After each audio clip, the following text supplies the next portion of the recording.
denominaram de descoberta do Brasil.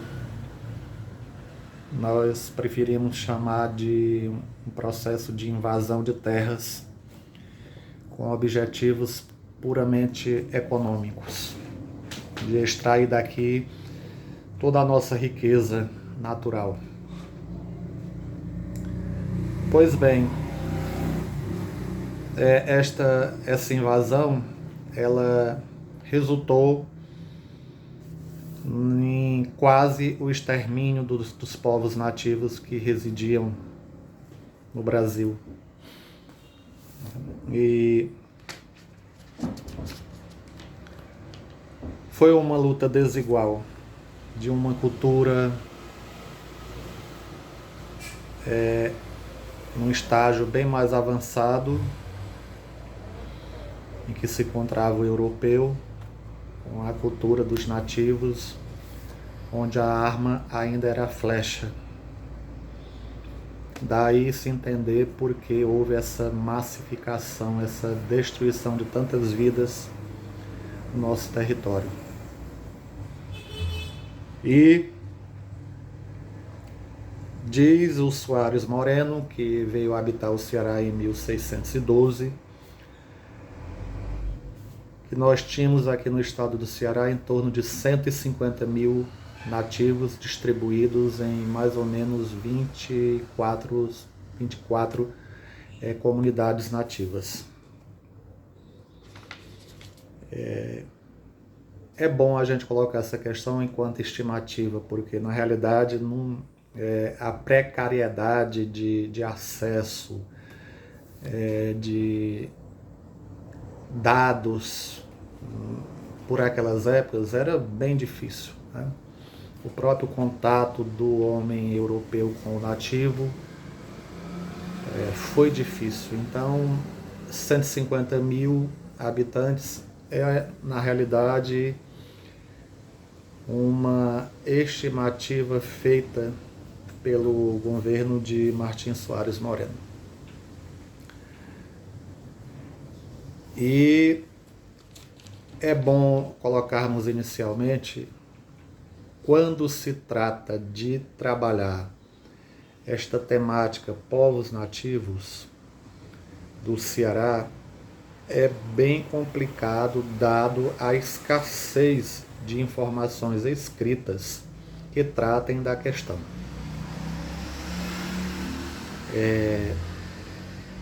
Alguns autores no século XIX e início do século XX buscaram em documentos antigos, relatos dos padres jesuítas, desses chefes aqui do Ceará que vieram, né, para comandar as nossas terras por aquele período, essas cartas que eram escritas para a coroa.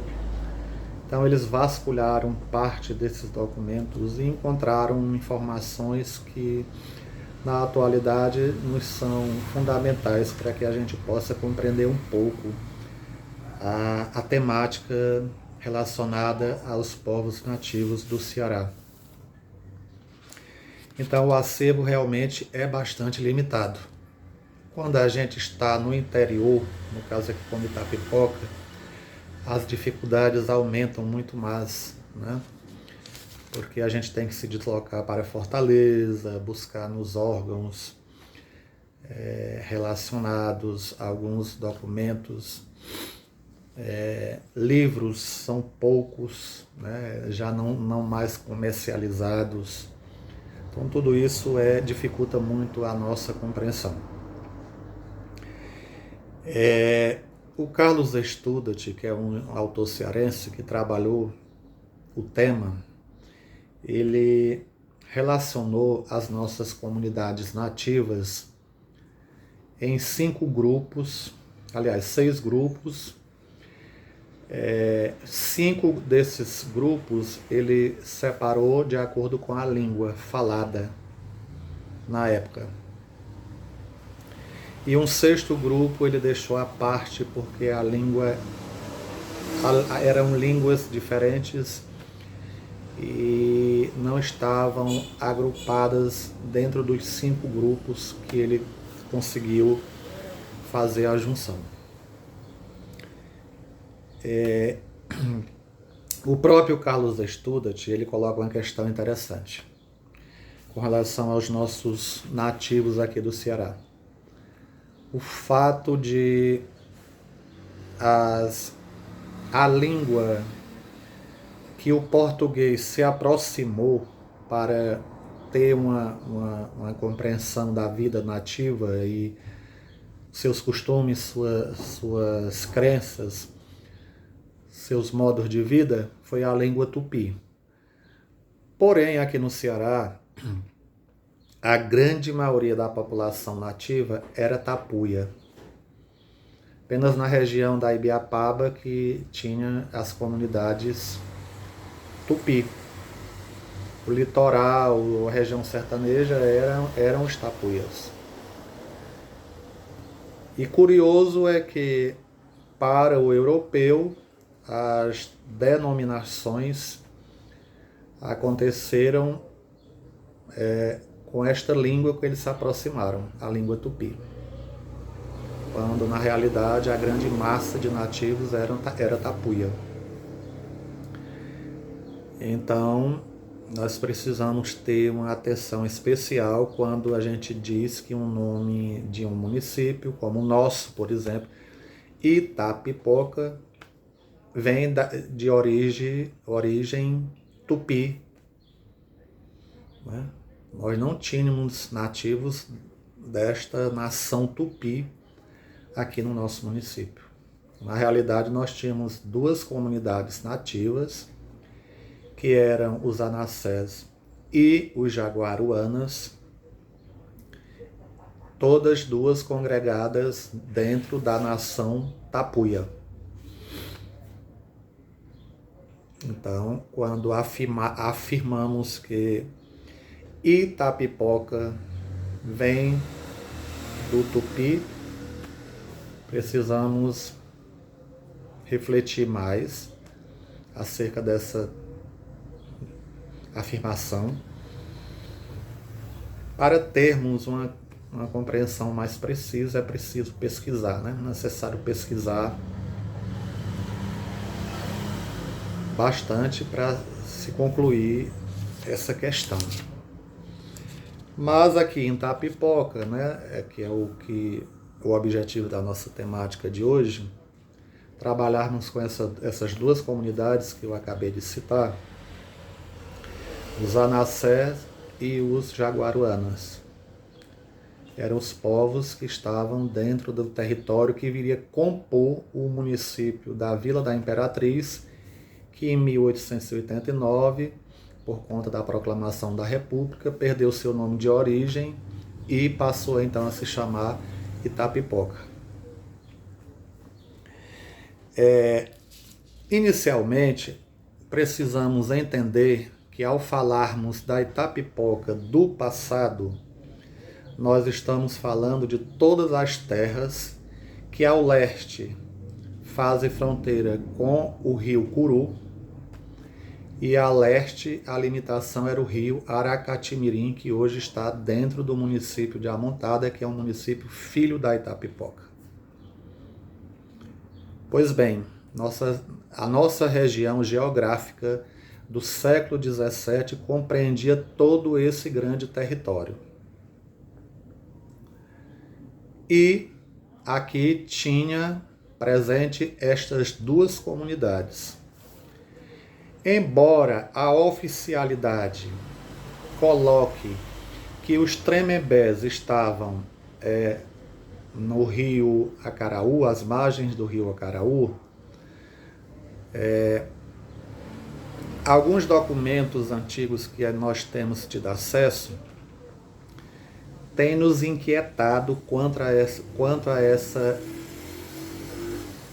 possibilidade dos Tremembés estarem fora do território do nosso município ou parte deles dentro do nosso território, dado que aquela região de Amontada era Itapipoca até a década de 80 do século XX.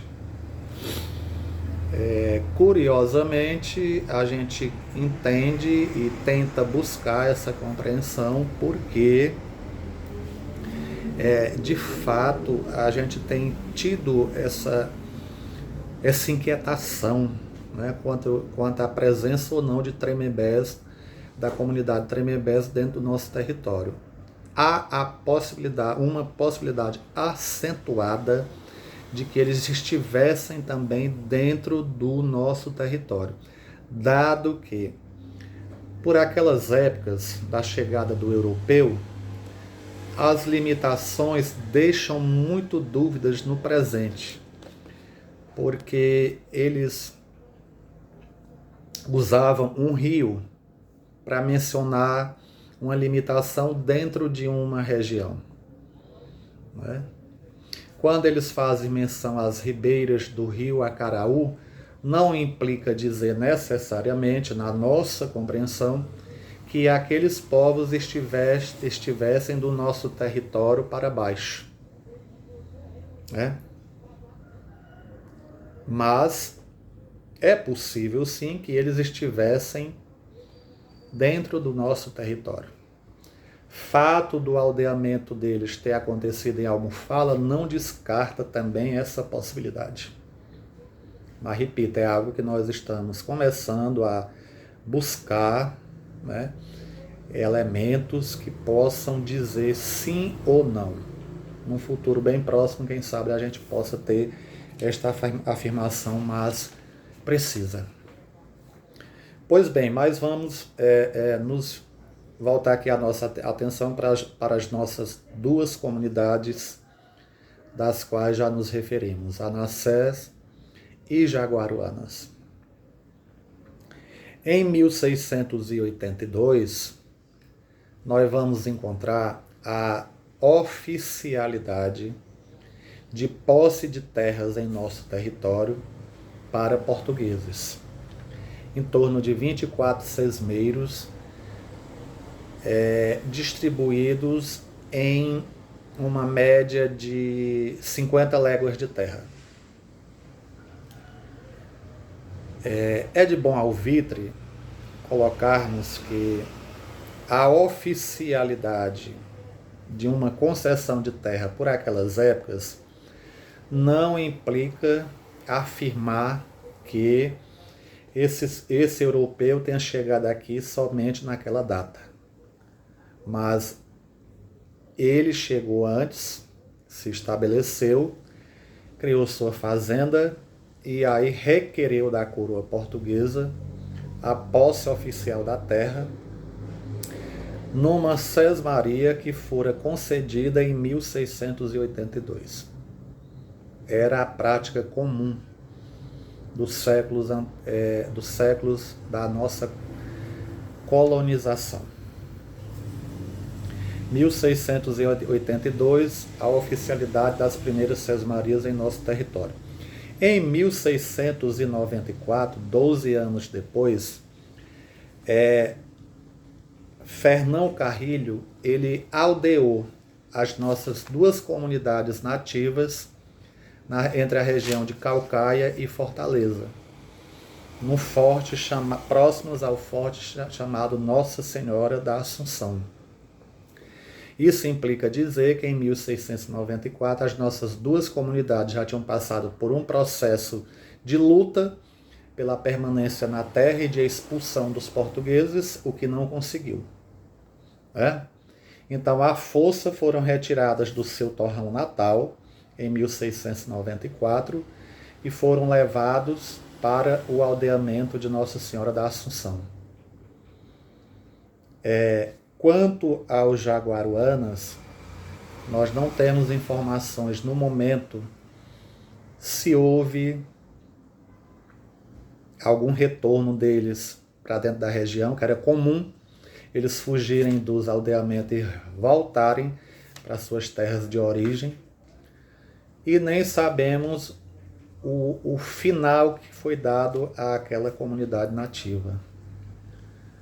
Quanto aos Anassés, o que se sabe é que, quando da transferência da sede do nosso município, lá da região serrana, para a planície, aqui em Itapipoca, na região da planície, em 1862, foi relatado a presença de 9 famílias nativas aqui na planície. Nós compreendemos que essas 9 famílias que em 1862 ainda estavam aqui na região do então Arraial de Itapipoca eram famílias descendentes dos Anassés, dado que pelos estudos dos documentos que relatam a vida desses povos, os jaguaruanas, existe uma probabilidade de que eles estavam alocados na região mais do que hoje é o município de Uruburetama e Umirim, aquelas regiões para ribeiros do rio Curu. Os Anassés, eles vinham mais pegando a região do litoral aqui na direção da serra. Então isso implica dizer que há essa probabilidade acentuada de que as famílias que estavam aqui em 1862 eram descendentes dos Anassés. E é sabido que no tempo contemporâneo, os descendentes dos Anassés estão ainda na região para onde eles foram levados na época do aldeamento, entre os municípios de São Gonçalo do Amarante e o município de Caucaia, naquelas proximidades do aldeamento. Ali tem a comunidade nativa, né? Os descendentes dos nossos Anassés, que estão alocados na atualidade dentro daquela região. Pois bem, do período do aldeamento, em 1694, até a data da retirada, da mudança da sede do nosso município, da região serrana para a região plana aqui no Arraial de Itapipoca, no então Arraial de Itapipoca, nós não encontramos até o presente momento nenhum relato sobre os nossos nativos. É de 1862 que a gente vai encontrar a presença dessas 9 famílias em nosso território. O vereador de então, Joaquim Manuel Alves, que era filho do capitão-mor Antônio Manuel Álvares, português que aportou aqui no final do século XVIII, ele fez um relato escrito do processo de transferência da sede do município da Imperatriz, da Vila da Imperatriz. Vamos só voltar aqui um pouquinho na história para a gente compreender essa transferência, né, e chegar novamente nos nossos nativos. Bom, no século XVIII, houve uma migração acentuada de portugueses para o nosso território itapipoquense. Várias famílias vieram, se estabeleceram na região toda, ocuparam praticamente todo o território. E na região serrana, hoje no atual distrito do Arapari, ali houve uma concentração de moradores. Inicialmente era um sítio fundado por Jerônimo de Freitas Guimarães, sítio Santa Amaro. Posteriormente ele criou um novo sítio, algumas léguas à frente, e denominou de sítio São José. Em 1777 tinha sido edificada uma igreja no sítio São José e ali se formou, em torno daquela capela, um núcleo de povoação. E aí já não era mais tratado como sítio, mas como povoação de São José das Serras da Uruburetama. Então, a povoação cresceu, né? As fazendas se expandiram em todo o território e as dificuldades de acesso até Sobral, que era nosso município mãe, eram muito difíceis. Tinha que ser feito em lombo de animais e eram muitas léguas a serem percorridas. Os problemas eram gravíssimos, né? Então a população começou então a se mobilizar e buscar sua emancipação política. O que só ocorreu um ano após a nossa independência do Brasil. Em 17 de outubro de 1823, o imperador Pedro I cria o município da Vila da Imperatriz, emancipa o nosso território. Todo aquele território inicial que eu falei aqui no começo do vídeo. Das ribeiras do rio Curu a leste até as ribeiras do rio Aracati-Mirim a oeste. Pois bem, então ali foi criado o nosso município e foi estruturado de acordo com as orientações do Império. E em 1862, os fazendeiros do Arraial de Itapipoca, o que era um arraial no Império, é o que hoje na atualidade nós chamamos de distrito.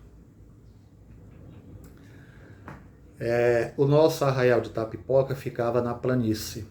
E aqui já tinha uma estrada que ligava o Arraial de Itapipoca a Santana do Acaraú.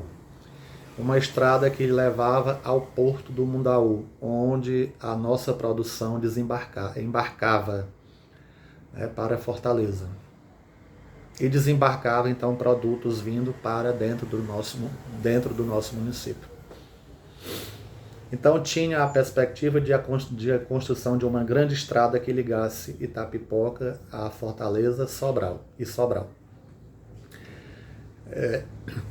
Passando aqui pelo Arraial de Itapipoca. Então a mudança ocorreu por esses interesses dos fazendeiros que estavam estabelecidos aqui na região do Arraial. O coronel Bento Alves e o comerciante Vicente Xavier de Lima. Em 1862, então, eles conseguiram do então governo da província do Ceará a mudança da vila. Foi o que aconteceu, eles demoliram as casas lá na sede urbana, em cima da serra, e aproveitaram o material para a construção das novas casas aqui no Arraial. Ao chegar aqui no Arraial, o vereador Joaquim Manuel Alves, ele faz um relato. Na realidade, ele inicia o relato lá em cima da serra, no momento de partir com sua família, nos carros de boi e em lombo de animais, trazendo seus pertences. Ele vai relatando todo o percurso, inclusive quando chega aqui no riacho, que eles chamavam rio, que corta hoje o atual açude da nação. Tinha dado uma chuva muito grande, eles tiveram que ficar na margem do rio, esperando as águas baixarem, para poder atravessar e chegar no local de destino, que eram as proximidades da atual igreja de São Sebastião. Aqui eles encontraram essas 9 famílias, E ele faz um relato preciso do encontro com esses povos aqui.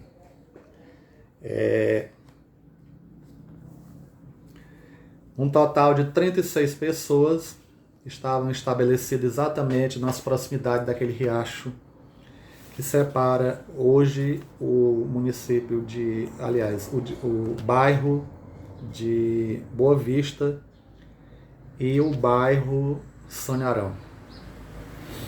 O riacho, mesmo com a construção do açude, o riacho não acabou. Ele seca rapidamente no período do verão, porque foram desviadas as águas. E hoje é um riacho poluído, dado os esgotos das residências que os moradores ainda precisam jogar seus esgotos dentro daquele riacho. Então ali estavam estabelecidas essas 9 famílias, num total de 36 pessoas. Eram 9 casas de madeira, cobertas de madeira com barro, cobertas com palha de carnaubeira. Esses moradores se vestiam de uma espécie de um tecido de algodão, que era um saco, onde cobria apenas a parte da cintura para baixo, tanto homens como mulheres. Esse é o relato do vereador. Plantavam e caçavam, não queriam trabalhar na construção das casas, se negavam e afirmavam serem os reais donos daquela terra. Não queriam a presença dos descendentes de europeu na região. Então houve inicialmente esse mal-estar gerado entre os dois povos, né? Os descendentes dos nativos e os descendentes do europeu. Lógico que o domínio permaneceu o mesmo desde 1500, né? O domínio do europeu sobre os povos nativos.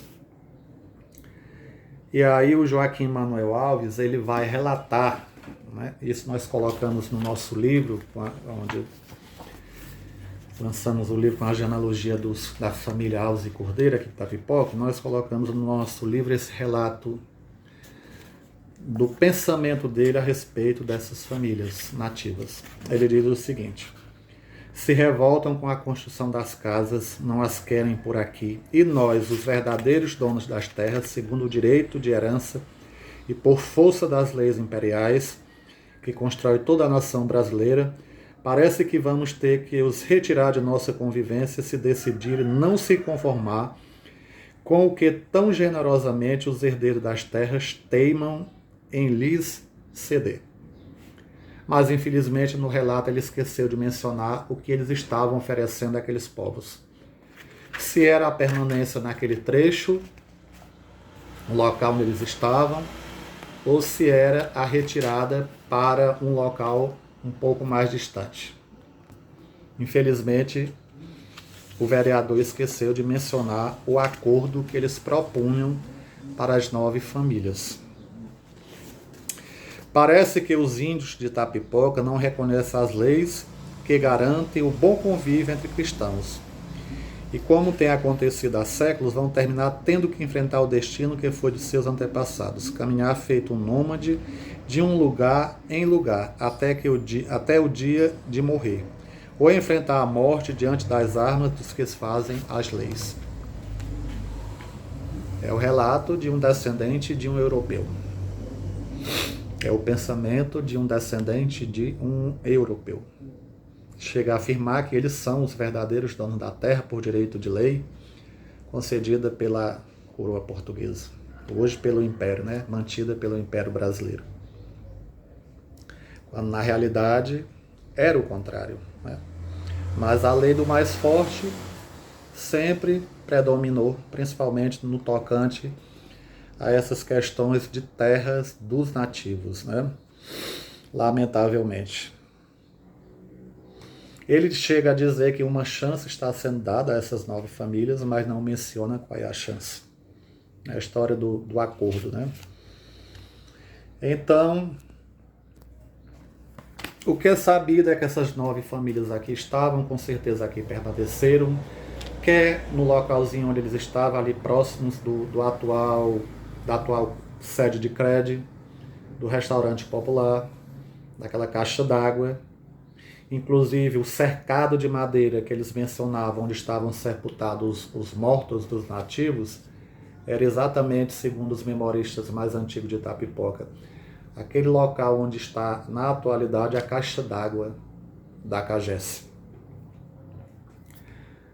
E no mais ele prossegue relatando os costumes das 9 famílias. Dormem em rede de algodão, produzem cerâmica, material de palha, utensílios de palha da carnalbeira. Inclusive ele relata a produção de um cesto de palha onde as mulheres colocam as crianças dentro.